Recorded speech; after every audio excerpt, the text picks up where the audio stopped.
Bonjour à tous, bienvenue dans notre mini-journal. Je suis votre présentatrice du jour. Je vais vous présenter les titres de ce journal.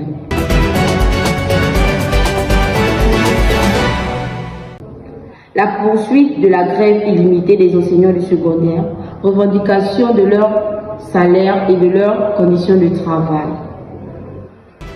La vie chère au Gabon. Plusieurs citoyens se plaignent de la hausse des prix des produits alimentaires. La consommation des stupéfiants en milieu scolaire devient un phénomène courant. Au Gabon, la grève des enseignants du secondaire se poursuit. Depuis plusieurs jours, de nombreux collèges et lycées publics sont à l'arrêt. Dans certaines écoles, les salles de classe sont vides et les cours ne sont toujours pas assurés. Les enseignants réclament le paiement de leur appel de solde ainsi que la régularisation de leur situation administrative. Ils estiment que leurs revendications n'ont pas encore reçu de réponse concrète de la part des autorités. Cette situation préoccupe fortement les élèves et les parents, surtout à l'approche des examens de mai et juin. Du côté du gouvernement, les autorités assurent que le dialogue avec les syndicats se poursuit et appellent à un retour en classe. La plainte est toujours la même. Tout est devenu cher. La vie chère au Gabon est une réalité qui pèse sur le quotidien de nombreuses familles. Malgré les richesses naturelles du pays, le coût de la vie reste élevé, surtout dans les grandes villes comme Libreville et Port-Gentil. Les produits alimentaires vendus à des prix difficiles à supporter pour une grande partie de la population.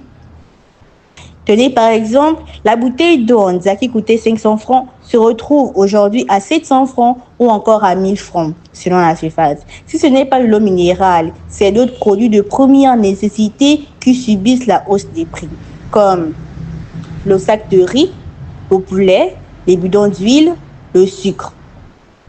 Le logement, le transport et l'électricité représentent également des dépenses importantes. Les salaires, quant à eux, n'évoluent pas, toujours au même rythme que les prix. La consommation des stupéfiants en milieu scolaire, un phénomène qui prend de l'ampleur. Nous mettons l'accent sur différents types de stupéfiants, notamment le cannabis, les tramadol appelés communément Kobolo bébé rouge, la cocaïne, la white, la noire, Kémika ou encore le caillou. Ces différentes appellations données par les jeunes sont des phénomènes dévastateurs de notre société gabonaise. Mais nous pouvons enregistrer plusieurs causes telles que la pression des pairs qui relève de l'influence, le stress et la dépression, la curiosité et l'expérimentation chez les jeunes. Il regorge plusieurs conséquences de cette consommation de stupéfiants en milieu scolaire grave. Problèmes de santé. Les différentes drogues peuvent causer des problèmes de santé physique et mentale, notamment la dépendance et les troubles psychologiques. Échec scolaire. Elle peut également entraîner une baisse des performances scolaires et une déscolarisation. Violence et délinquance juvénile. À cet effet, pour lutter contre ce problème, le gouvernement a lancé des campagnes de sensibilisation et des programmes préventifs, mais les parents doivent également jouer un rôle actif dans la société et dans les foyers. C'est la fin de notre mini-journal. Merci de nous avoir suivis.